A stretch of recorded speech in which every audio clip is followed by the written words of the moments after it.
A person in power cannot be separated from the institutions they represent. A life well lived is always worth celebrating. The American Religious Town Hall meeting is now in session.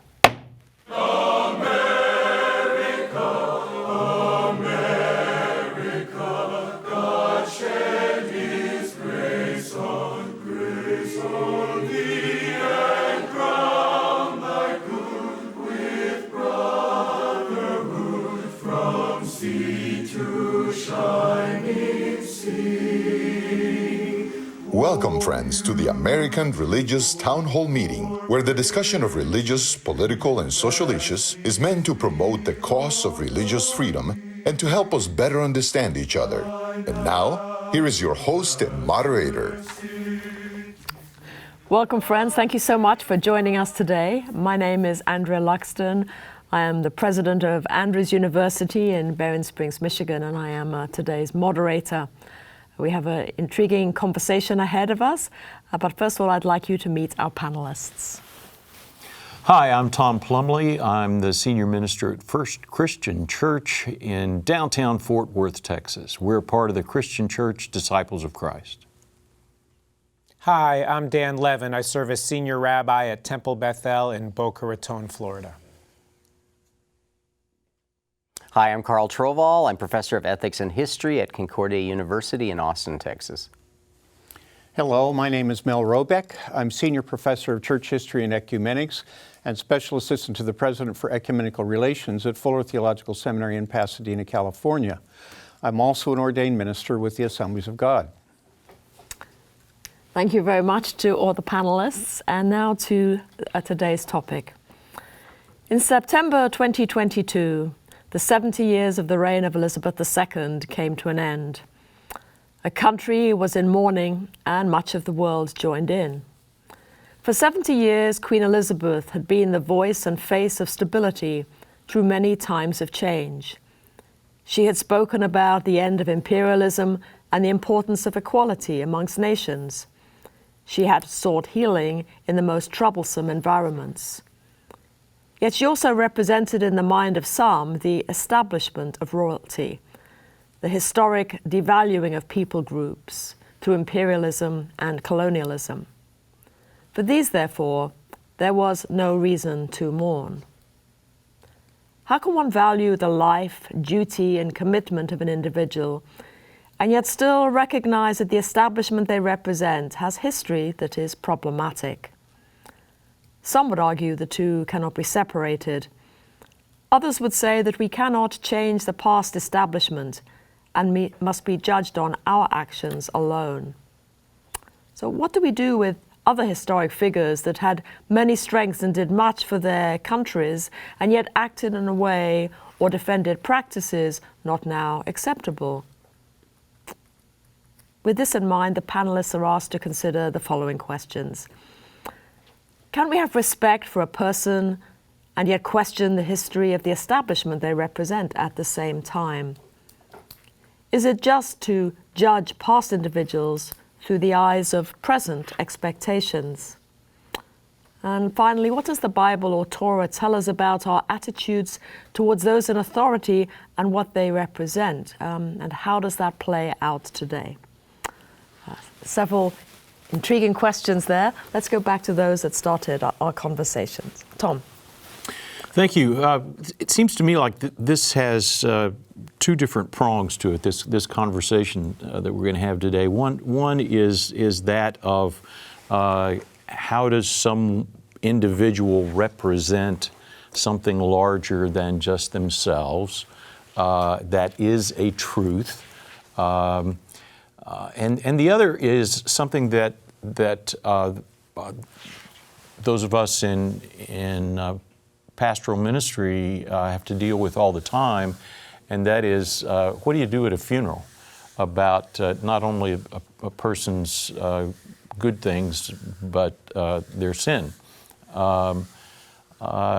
and you know that ends in having to admit that at funerals we're worshiping God and not the deceased. And one of the difficulties I increasingly have at funerals is families that want to use the time to worship all the great things that Uncle Joe did, or that Mom did, or that Dad was about, and that's not why we gather at all. We gather to worship God and to remember a servant of God, a fallible servant of God. I think it's important to say that one can be a decent person and still a symbol of a system that is repressive, and even I think we could agree a very decent person like Queen Elizabeth II still represented something much larger than herself. She knew that her entire life. And so one cannot fault those Africans, for instance, who at her death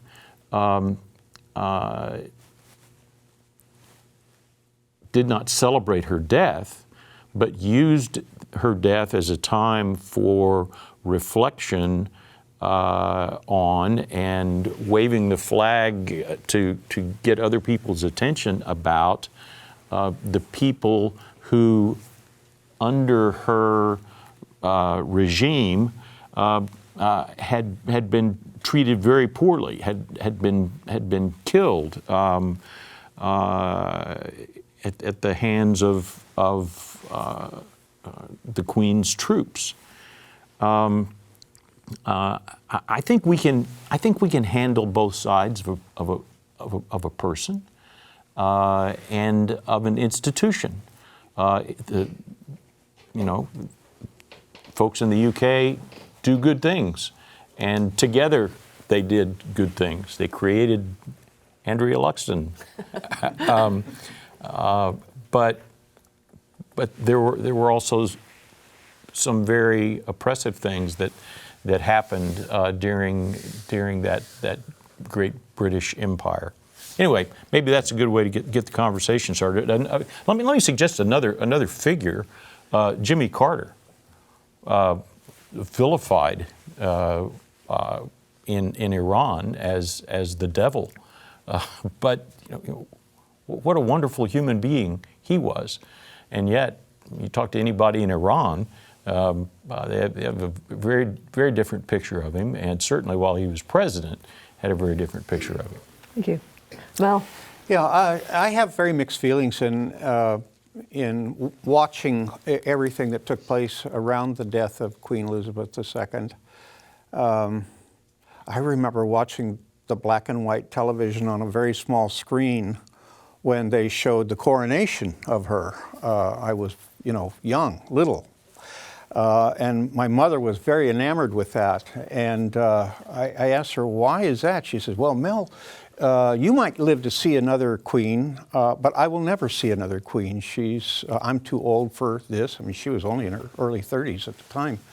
And she was right. She didn't live as long as the reign of Queen Elizabeth. But I'm not an Anglophile. There are lots of things about England I don't much care for. Not the least of which is the fact that we had to have a military fight to gain our freedom. Otherwise, they never would have given it to us. And we had lots of freedoms that we fought for.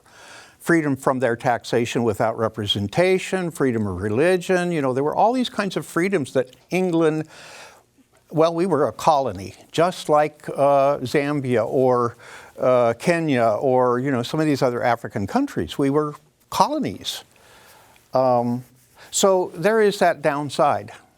But I don't identify that with Queen Elizabeth because I've always seen her in a separate kind of a thing. Her annual Christmas speech, for instance, I think, where she tries to remind people that she serves a living God and that that's important in her life. And the fact that in the 1960s, colonialism, for the most part, came to an end when it came to English colonialism. Not all of it, but almost all of it. Certainly all over Africa, that was the case. And we ultimately saw the changeover in 2000 in Hong Kong. So, you know, she has left a legacy that was really begun long before her time. The whole idea of the divine right of kings and the idea that, you know, this kingdom is led by a queen or a king, I think the time is past. You know, they do have a parliament. The parliament could function like our Congress. Hopefully not. But, you know, you watch them on television and they're screaming at each other and, you know, jumping over, I don't know. It's not easy to watch. But they do get government done. And I just think that one of the things that was nice about the funeral was the reflection on her integrity and her faithfulness and to the job and her faith in the Lord that she served as head of the church nominally. But she was consistent in all of that. I think that's worth celebrating. Thank you. Carl. I was smiling because, I mean, it was Parliament that invited the royalty back. I mean, really, the Parliament, right? It wasn't, it was, with Cromwell, it was all gone, and then Parliament invited him back for stability, so. I think there's a naive belief that we stand outside of history and outside of the institutions we participate in, that somehow we can stand as moral creatures above them and then be judged. When in fact, any of us who have ever had to be head of an institution, whether it's a church or whether it's an educational or whether it's a nation, you realize that on the one hand, I mean, this is Reinhold Niebuhr's point. On the one hand, I as an individual can sacrifice myself for something. But when I'm responsible for an institution, I can't sacrifice the institution for a greater good. I have an obligation to actually preserve the institution that I'm having and to push it forward or move it in those slow ways. That essentially institutions and governments are essentially in some ways immoral in the sense that they can't self-sacrifice. They can't do good for others by a kind of higher love. And so I think we live in a kind of a piety that essentially holds certain people accountable for things that they don't even have the capability of addressing, because you live with the historical reality that you face and you try to push it and maybe change things. And this is where I think she's to be admired. Insofar as she could change the things that Elizabeth could, she did. And I mean, there will be probably areas where we see that maybe she failed, but nevertheless, it's about her ability to be responsible for the institution in which she was responsible for. And that can be celebrated, and I think it can be critiqued, as it should be. Any leader should be critiqued because we all fail. But I think that just to simply vilify or to praise, those are too simplistic, that it's complicated, and we're saint and sinner, so. I think I would pick up on that idea. I think there is a tendency that we have to deify people. And to expect them, when they head an institution, that institution could be any institution that has import or impact in our lives, that they are somehow held to a standard of perfection. And that when they turn out to be human beings, we are terribly disappointed. And the fact is that to be human is to be flawed, imperfect, limited, broken, but God willing, also searching, evolving, and growing. And I don't think that institutions are so much different than people. And I think that institutions, like people, are generally not monolithic. They're generally multivalent. And a healthy institution is like a healthy person, one that is curious and self-reflective, and at the same time yearning for growth and evolution. And so, for example, you could take a look at the United States of America and say that this project called America is hopelessly corrupted by virtue of the fact that the first several hundred years before our nation was even established and up until the Emancipation Proclamation completely built on the backs of slave labor and the incredible persecution of enslaved peoples. And you might take a look at that and say, how can we put George Washington's face anywhere, on a coin, on a dollar bill, on an obelisk in our nation's capital, when the Washington estate owned 317 enslaved persons. Or we could take a look at George and Martha Washington and we could say, let's look at their life in total. Let's look at, with honesty and clarity, at who they actually were in the context in which they lived. And how did they try to be the best version of themselves? What did they accomplish? What virtues can we learn from their life? And what of their foibles can we also take example and use that as the basis to build a better self for us in our day and age? I remember when I was in rabbinical school, one of my closest teachers, who had been on the faculty for a long, long time, had a policy that he would not sign the ordination certificate of a gay student because he didn't believe in the ordination of gay clergy. And you could only get his signature if you went and asked for it. Over time, he reflected and realized that not only was that wrong, but that he had imposed really significant harm on a lot of people he cared about by a principle that he came to learn was wrong. And at the end of his life, he repented that to the best of his ability. Now, did that erase the harm that he did? No. And was it something that I think people still, when they judge him on his career, and he was a major theologian and a thinker and a leader in the Reform movement in Judaism? Absolutely. But I loved him not just for his erudition and not just for his scholarship, but for his humanity and his willingness to be self-reflective and to grow and to do what we call in Judaism teshuvah, repentance, to realize I have a continuing need to grow and to learn. And I think that's true for people and true for institutions as well. Tom? Well, I think deaths are always times for reflection, regardless of who it is. Whether it's someone that's known worldwide, or someone that simply was the leader of First Christian Church in Fort Worth, Texas, or of their family.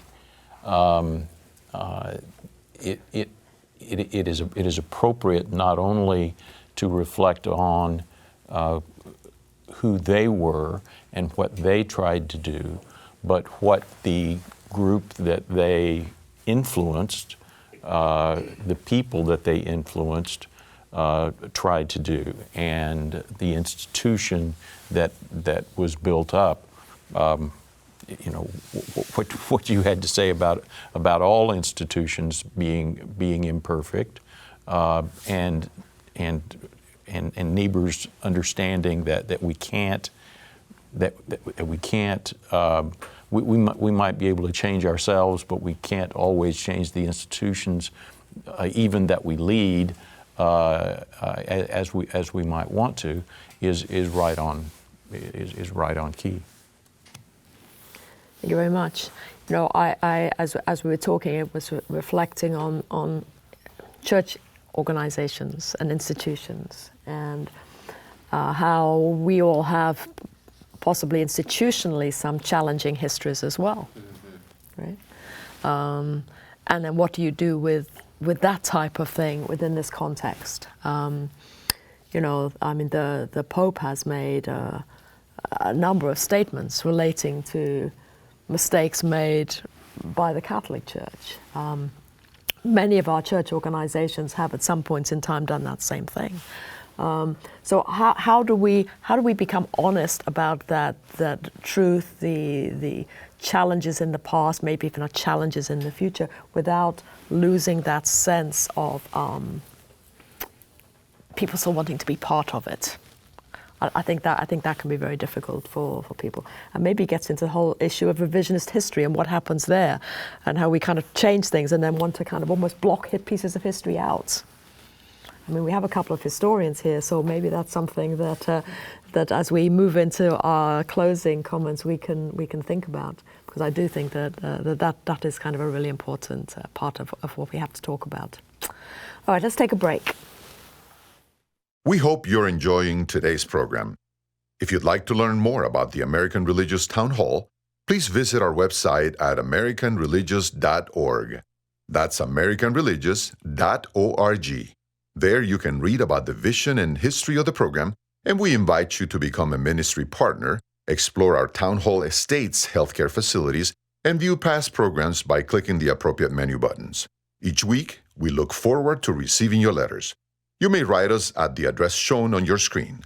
Send your letters to American Religious Town Hall Meeting, P.O. Box 180118, Dallas, Texas 75218. If you have a prayer request, please send it to prayerrequest@americanreligious.org. Thank you for writing and thank you for watching. Now, back to today's closing statements. Welcome back, viewers, and thank you, yes, very much for watching us and also responding to us. We do look forward to hearing from you with whatever suggestions you have and comments you have, so please do keep in touch with us. Now to our closing statements. Thank you. I serve a church that is in the center of Fort Worth, Texas, the 12th largest city in this nation. We have a lot of tourists. We have a lot of people that just in walking by from wherever they're coming, stop and see the historical markers on the building, and they come up and they'll peer in the windows on the front doors, and looking to see what a frontier church looks like. And I always want to go to the door and let them in, and often they're very surprised that we're still alive, that there's somebody still there, and that I don't still carry a 6-gun in my to the pulpit with me, as one of my predecessors did. I guess the very first guy. One of the things that so I have all these opportunities to share with people the history of our church, and it has been a challenging history. And one of the things I always say is, First Christian Church has been a part of all that Fort Worth has been, because we were the first church in town.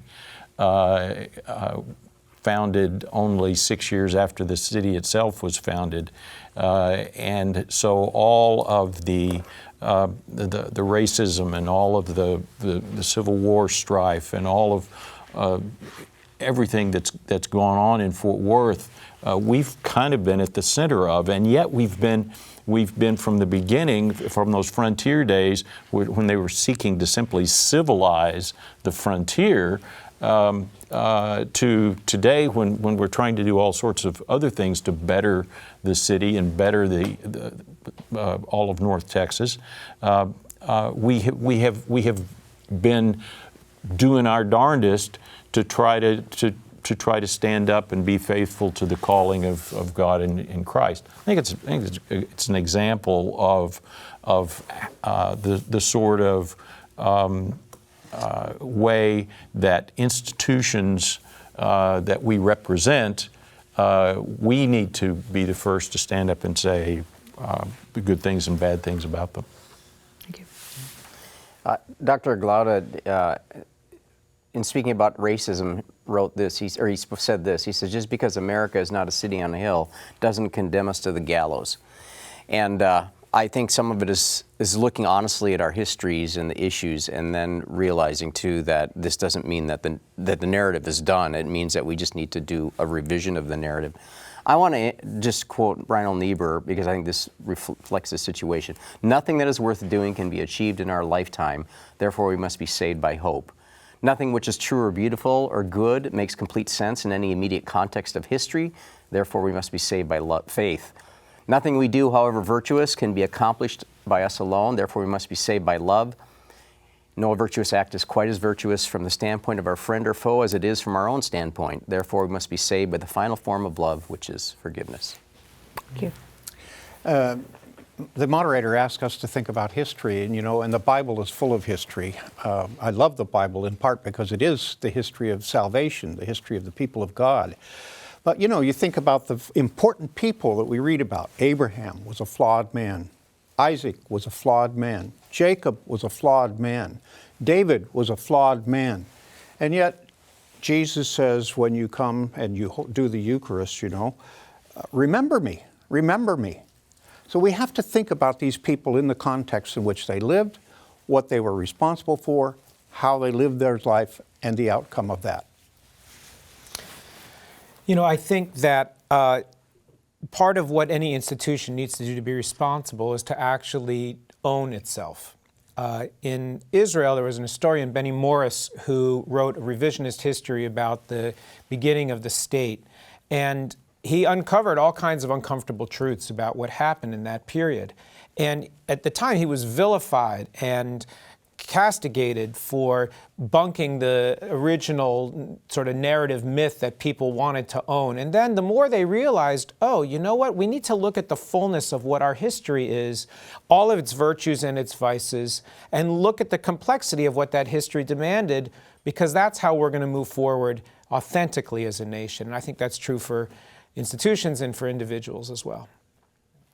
Thank you very much. I actually had the privilege of being in England at the time that Queen Elizabeth died, and it was intriguing to me to listen to the in-depth conversations about her life. And as those got deeper and deeper, it came away from all these ideals to the humanity, to the reality, and then you had the other side, what it means, what monarchy means, and so on.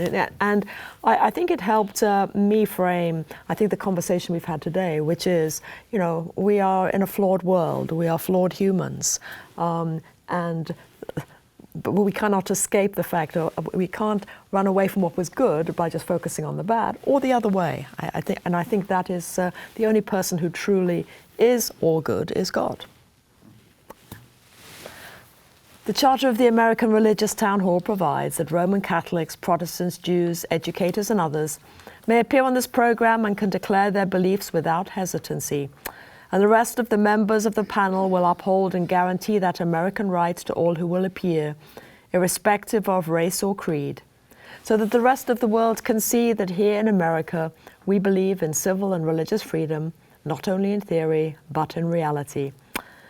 And so now, friends, until next week, to the same time and over the very same channel, the American Religious Town Hall meeting stands adjourned. And may the God of all of us bless all of you.